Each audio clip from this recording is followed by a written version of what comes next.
The Western world has developed a troubling pattern: the invasion of occupied lands, where the native populations are labeled as savages.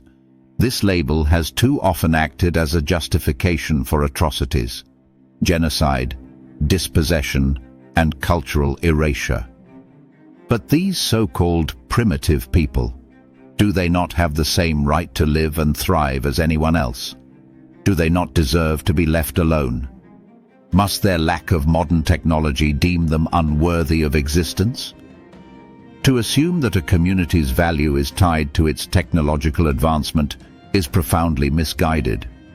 Humanity is not determined by our tools, but by our capacity for love, connection, and community. Think about it. Would we assume that a mother in a remote village loves her child any less than a mother in a sprawling city? Can we truly believe that these people do not experience joy, sorrow, or hope? Are we to consider their lives less significant simply because they exist outside our modern framework?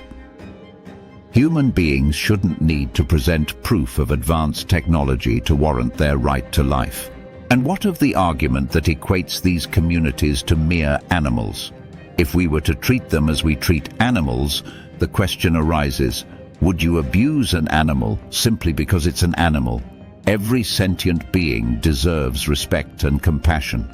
Ironically, many who promote the extermination or subjugation of these populations claim to uphold Judeo-Christian values. According to their logic, Jesus should be deemed a savage who deserved to die simply because he did not enjoy the convenience of modern technology.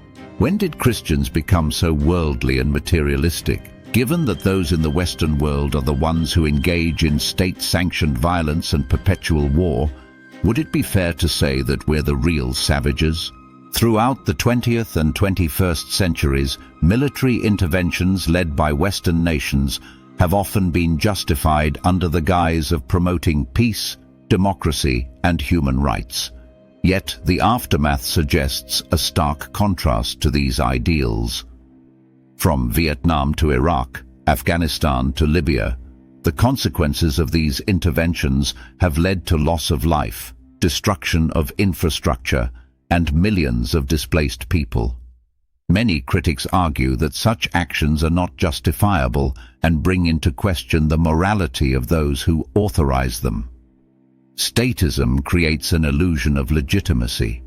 It asserts that violence is justified when done in the name of law, order, and the state. The state can declare war, enforce laws, and deploy forces against threats, often with overwhelming support from the population. Yet, when individuals act outside this imposed structure, they are cast aside as mere savages.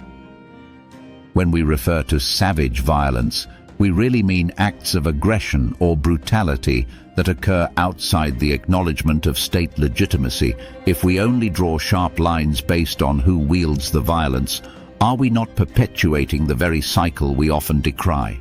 In reality, the true savagery lurks beneath the glossy veneer of civilized societies, in wars fought over resources, in systemic racism, and in the neglect of the most vulnerable. This violence isn't just physical, it's cultural, emotional, and social. In many respects, the most violent countries on the planet often position themselves as paragon examples of civilization. Meanwhile, they label those who resist oppression, particularly marginalized or indigenous communities, as savages. This narrative doesn't just warp our understanding of justice. It distorts the very essence of human respect and dignity. Savage, on the other hand, is a term rooted in colonial narratives, portraying indigenous people and cultures as primitive, reduced to concepts that justify oppression and violence against them. Countries that boast robust economies and advanced technologies often suffer from rampant violence, both systemic and overt. From gun violence in the US to military interventions abroad, these nations perpetuate cycles of aggression while wearing the badge of civilization. Yet they remain in denial, projecting their violent histories and ongoing oppression onto those resisting exploitation and colonial legacies. On one side, we have those who fight against oppression, individuals and communities standing up for their rights, demanding justice and dignity. On the other side, we have the oppressors, those who enact violence, deploy armies, and exploit resources to maintain power at the expense of lives. So, who are the real savages? Is it those who dare to fight against their own oppression? Or those who go around the world oppressing others in the name of democracy and Christianity?